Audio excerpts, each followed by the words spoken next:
Tonight we explore a dystopian world, manipulated by algorithms, corporations, and science. Here, your imagination reflects through an endless labyrinth of circuits, lurking just beneath the surface of the binary mirror. A small group of ambitious scientists convened at Dartmouth College with a proposition that bordered on science fiction to create a thinking machine. Spearheaded by a young John McCarthy, alongside luminaries like Marvin Minsky and Claude Shannon, the group's foundational document was a masterclass in intellectual audacity. They began with a bold conjecture that every aspect of learning or any other feature of intelligence can in principle be so precisely described that a machine can be made to simulate it. Well, I was hoping that people would write about artificial intelligence, and one or two did, but a number of them wrote just about automata. Which, if And the most famous initial paper on automata, which was Stephen Kleeni's, appeared in that volume. So I really didn't have any right to complain. you had a famous paper on it.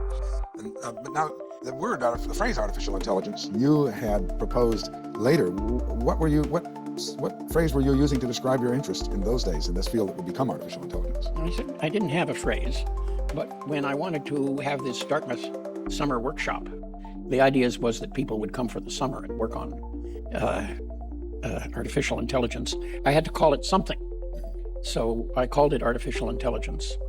And I had a vague feeling that I'd heard the phrase before, but in all these years I have never been able to track it down. The issues they laid out were nothing short of monumental, proposing to tackle how machines could use language, form abstractions, improve themselves, and even exhibit creativity. This was not a modest inquiry. It was a formal declaration of intent to mechanize the human mind, launching a new field christened with a name McCarthy himself had coined for the event: artificial intelligence. As I say, I think there are conceptual breakthroughs that have to be made. And the extreme is that, well, some smart young fellow has just done it. He just hasn't told us yet. The other extreme is that it may take a couple hundred years, maybe 500 even, depending on how many conceptual problems there are. That is, it might take 500 years before we have computer programs that are as intelligent as human beings. Now, I'd really be inclined to bet on something like 50. The actual 10-week workshop, however, was less a series of breakthroughs and more a diffusion of ideas that would set the course of AI for the next half-century.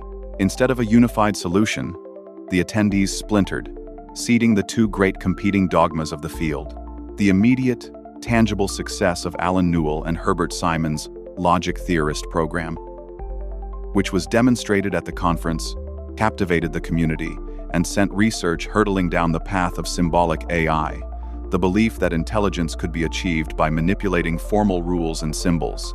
This approach dominated for decades, yielding early successes in controlled environments like chess, but ultimately revealing a critical challenge. The people who were furthest ahead at that time were Newell and Simon, who came for just a few days. And I got the idea of list processing from them, but did not at all like the language that they used. That was IPL? And that was IPL. I thought Fortran was much better. And now one of the things that was done there was that Minsky came up with the idea that a theorem-proving program should only try to prove things that were true in a model. And the example given was plane geometry. So you would have a diagram. You would only try to prove things that were true in the diagram. The brittleness of logic when faced with the messy, intuitive ambiguity of the real world. The proposal's other visionary concepts, like self-organizing neuron nets, were largely sidelined, contributing to the infamous AI winters, where progress stalled and funding vanished. Decades later, the original Dartmouth proposal reads not as a failed plan, but as a startlingly accurate prophecy, whose timeline was simply misjudged. The very ideas that languished for years are now the pillars of the modern AI revolution. Our ability to observe our own mental processes is not very good and has not been very good. And we can look at that historically. When we look at Leibniz, who was an extremely smart scientist, he was the co-inventor of calculus with Isaac Newton.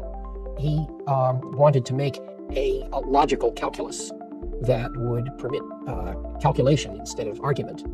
And he invented binary numbers in this case, but he didn't even invent propositional calculus that was invented by Boole 150 years later. And then Boole didn't invent predicate calculus. So what one sees is that each step in understanding of thought processes has taken time.